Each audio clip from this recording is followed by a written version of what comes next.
In today's video, I'm going to teach you how to delete a post in Meta Business Suite. If you need to remove a post that's already been published, Meta Business Suite gives you a quick way to do it. This is useful if a post has outdated information, a mistake, or simply no longer fits your content plan. I'll walk you through the process clearly so you can follow along without confusion. Once you're inside Meta Business Suite, start by going to the Content section.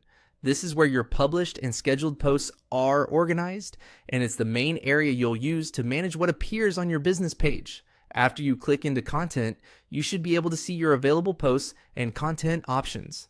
Next, choose a filter. Filters help narrow down what you're looking at, which can save time if you have a lot of content in your account.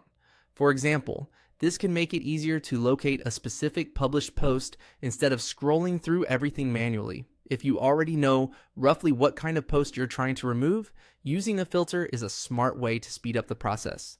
After that, find the post you want to delete and click on the three-dot menu associated with it. This menu usually contains the actions you can take for that individual post. If you don't immediately see the option you need, make sure you've selected the correct post and opened the menu for that exact item. From there, navigate to Manage Post. This area gives you more control over that post and includes the available management actions. It's essentially the step that takes you from viewing the post to making a change to it. Then click Delete Post. This is the action that removes the post from your content. Before you do this, take a moment to make sure you've selected the right one, because deleting a post is a significant action and may not be easily reversible depending on your platform settings. Once you click Delete, Meta Business Suite may ask you to confirm the action. If that confirmation appears, go ahead and approve it to complete the deletion. And that's it.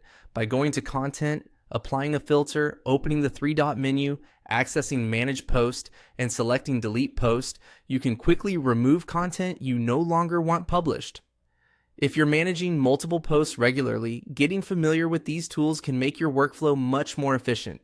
Thanks for watching, and I'll see you in the next video.